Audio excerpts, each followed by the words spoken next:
अस्सलामुअलैकुम, मेरा नाम मकबूल अहमद है और आप लोग यूट्यूब चैनल देख रहे हैं। आपको मुख्तारा माई तो याद होगी, अगर याद नहीं है तो जहन पर थोड़ा जोर दीजिए।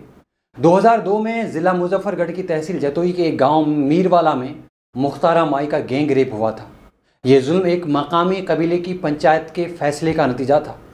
मुख्तारा माई के एक भाई पर शक किया गया कि उसके किसी लड़की के साथ नाजायज़ ताल्लुकात थे। पहले तो उसके भाई के साथ इज्तिमाई ज़्यादती की गई और फिर मुख्तारा माई को पंचायत में बुलाकर इज्तिमाई ज़्यादती का निशाना बनाया गया।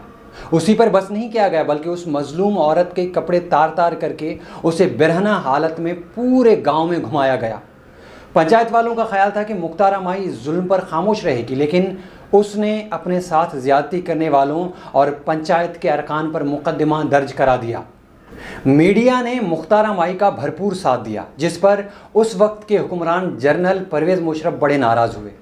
बहरहाल डेरा गाजी खान की इंसदाद दहशतगर्दी की एक अदालत ने मुख्तारा माई के साथ गैंग रेप करने वाले 6 अफराद को सजाए मौत सुना दी। इंसाफ मिलने के बाद मुख्तारा माई की मुश्किलात के एक नए दौर का आगाज़ हुआ। उस मुकदमे में सज़ा पाने वालों को इलाके की अहम शख्सियात की भरपूर हिमायत हासिल थी।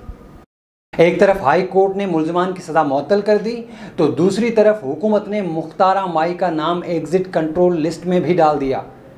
डिक्टेटर मुशर्रफ से वाशिंगटन पोस्ट ने पूछा कि आपकी हुकूमत गैंग रेप की शिकार एक मजलूम औरत की नकल व हरकत पर पाबंदियां क्यों लगा रही है, तो मौसूफ ने जवाब दिया कि ये तो बिजनेस बन चुका है। जिस किसी ने भी कनाडा का वीज़ा लगवाना हो या डॉलर कमाने हो, वो गैंग रेप का इल्ज़ाम लगाकर सब कुछ पा लेता है। फिर मुख्तारा माई से उसका पासपोर्ट भी छीन लिया गया। जब इंसानी हुकूक की तंजीमों और मीडिया ने शोर मचाया तो पासपोर्ट उनको वापस कर दिया गया।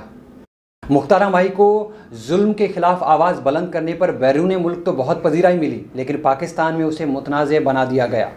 वो इंसाफ के लिए सुप्रीम कोर्ट गई, लेकिन पुलिस की तरफ से ठोस शवाहिद फराहम न करने पर आला अदालत ने भी मुल्ज़िमान को बरी कर दिया। आप सोच रहे होंगे कि मुझे मुख्तारा माई क्यों याद आ गई।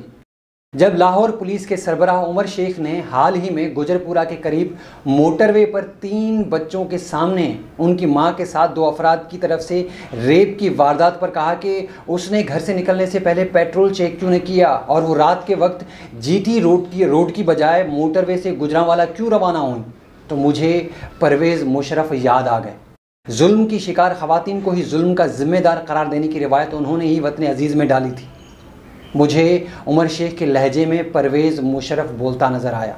अगर मुशर्रफ कौम की एक मजलूम बेटी की मज़म्मत करने की बजाय उसके साथ खड़ा हो जाता और गैंग रेप की मुल्ज़िमान को अदालतों से सज़ा दिलवाता तो 2018 में कसूर की 7 साला ज़ैनब के साथ शायद ज़्यादती न हुई होती और न ही उस मासूम को कत्ल किया जाता। अब सवाल ये है कि नन्ही ज़ैनब के कातिल को तो फांसी हो गई, उसे इबरत की मिसाल तो बना लिया गया, लेकिन उसके बावजूद छोटे बच्चों समेत ख़वातीन के साथ ज़्यादती के वाक़यात न बंद हुए न कम हुए। आखिर क्यों? 12 सितंबर की शाम वज़ीर आला पंजाब उस्मान बुज़दार ने नए आईजी पंजाब इनाम गनी के साथ एक प्रेस कॉन्फ्रेंस का आगाज़ किया तो मुझे 2018 में उस वक्त के वज़ीर आला शहबाज शरीफ की प्रेस कॉन्फ्रेंस याद आ गई, जब उन्होंने नन्ही ज़ैनब के कातिल की गिरफ्तारी का ऐलान किया। बुज़दार साहब ने अपने नए आईजी के साथ बैठकर जो प्रेस कॉन्फ्रेंस की उसमें कातिलों की गिरफ्तारी का नहीं बल्कि उनके फ़रार का ऐलान किया गया। ये पाकिस्तान की सियासी तारीख की एक अनोखी प्रेस कॉन्फ्रेंस थी जिसमें हुकूमत ने बड़े फ़ख्रिया अंदाज में अपनी नाकामी का ऐलान किया। कातिलों की निशानदेही मीडिया के ज़रिए से तो पहले हो चुकी थी। उम्मीद है कि पंजाब पुलिस इस अंदोनाक वाक़े के मुल्ज़िमान को गिरफ़्तार कर लेगी। मुझे यकीन है कि इन दरिंदों को भी सज़ा मिलेगी, लेकिन क्या इस सज़ा के बाद बच्चों और ख़वातीन के ख़िलाफ़ इस किस्म के जराइम कम हो जाएंगे? ऐसे जराइम का इर्तिकाब करने वाले अक्सर अफराद को यकीन होता है कि वो बच जाएंगे।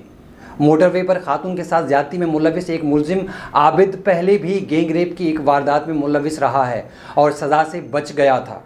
यही असल वजह है कि इस किस्म के 10 में से सिर्फ 1 या 2 वाक़यात में मुल्ज़िमान को सज़ा मिलती है और सज़ा दिलवाने के लिए भी मज़लूम ज़ोर लगाता है, रियासत ज़ोर नहीं लगाती।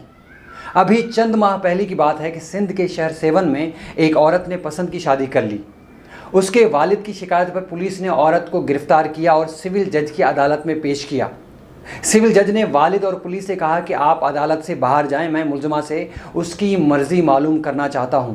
जज ने औरत से पूछा कि तुमने वालिद के साथ जाना है या खाविंद के साथ। औरत ने कहा कि वो खाविंद के साथ जाना चाहती है। तो जज साहब ने औरत को अपने चैम्बर में बुलाया और उसे रेप कर दिया। औरत की शिकायत पर मुकदमा दर्ज हुआ, लेकिन जज को सज़ा नहीं मिली। ज़्यादा पुरानी बात नहीं, ओकाड़ा और कराची के इलाके लांढी में ताज़ा कब्रों से औरतों की लाशें निकालकर उनकी इस्मत दरी करने वाले अफराद गिरफ्तार किए गए, लेकिन उनको आज तक सज़ा नहीं मिली। ये कैसा मुस्लिम मुआशरा है जहाँ जिंदा तो क्या, मुर्दा औरतों की इज्जत भी महफूज नहीं है। मैंने एक माहिर नफ्सियात से इस मामले पर बात की तो उसने बड़ी लंबी चौड़ी वजूहात बयान कर डाली। मैं उन वजूहात में नहीं जाना चाहता। मेरी नाकिस राय में मर्दों को अपना अंदाज़ फ़िक्र बदलना होगा और सबसे बढ़कर ये कि कानून को सबके लिए बराबर करना होगा। तहरीक इंसाफ के दौर में मोटरवे पर औरत का नहीं बल्कि इंसाफ का रेप हुआ है, और जिस मुल्क में ताकतवर और मजलूम के लिए मुख्तलिफ कानून हो वहाँ इंसाफ का रेप नहीं रुक सकता।